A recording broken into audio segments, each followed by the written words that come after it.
Hi అందరికీ welcome to our channel A Narsamma official. ఈరోజు vlog ఏంటంటే మా టెర్రస్ గార్డెన్లో పుదీనా హార్వెస్ట్ చేస్తున్నాం. చాలా పుదీనా వచ్చింది. ఇదేంటి వీళ్ళు పుదీనా మొక్కలు పెంచుకుంటున్నారు అనుకుంటున్నారా? పుదీనాతో చాలా హెల్త్ ఇష్యూస్ క్లియర్ అవుతుంది. పుదీనాతో చాలా ఉపయోగాలు ఉన్నాయి. ఇది ఆయుర్వేదిక్ లాంటిది, మంచిగా ఉపయోగపడుతుంది. పుదీనాతో రైస్ చేసుకోవచ్చు, పుదీనా పచ్చడి చేసుకోవచ్చు, పుదీనా కషాయం కూడా చేసుకోవచ్చు.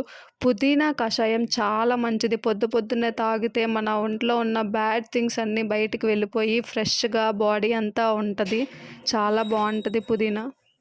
పుదీనా మొత్తం కోసుకొని మొదలు వదిలేసాము. అయినా వారం రోజుల్లో మొత్తం పెరిగిపోద్ది. చాలా ఈజీగా పెరిగిపోద్ది. చాలా ఎక్కువ పెరుగుతుంది కూడా పుదీనా. ఒక కొమ్మ తీసి వేరే దాంట్లో నాటినా కూడా ఈజీగా వచ్చేస్తుంది. కానీ ధనియాలు అలా కాదు. ధనియాలు అసలు మొక్క నాటినా కూడా అంత ఈజీగా అయితే గ్రో అవ్వదు. పుదీనా అయితే చాలా ఈజీగా గ్రో అయిపోతుంది. పుదీనా ఒక్కటే కాదు, ఇంకా మా మేడ పైన టమాటీలు, వంకాయలు, పచ్చిమిర్చి, ఇంకా చాలా రకాల పువ్వులు కూడా ఉన్నాయి. వీలైతే మీరు కూడా మీ టెర్రస్ గార్డెన్ మీద ఇలా వేసుకోవడానికి ట్రై చేయండి. హెల్త్ కూడా చాలా మంచిది. మనం పెంచుకున్న మొక్కల్ని మనమే తింటే చాలా మంచిది. ఇంకా మా మేడ మీద గోంగూర మొక్కలు కూడా ఉన్నాయి. అది కూడా చాలా మంచిది హెల్త్కి. ఇంకా కనకాంబరాలు, కరివేపాకు అయితే చాలా పూసిందండి.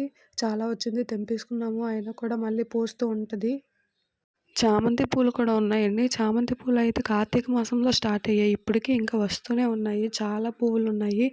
మందార పువ్వులు, ఇంకా శంఖం పువ్వులు, చాలా రకాల పువ్వులు వేసాము. అవన్నీ తర్వాత నెక్స్ట్ వీడియోలో చూపిస్తాము. సో ఈరోజు అయితే పుదీనా ఇంకా కరివేపాకు హార్వెస్ట్ చేసుకున్నాము.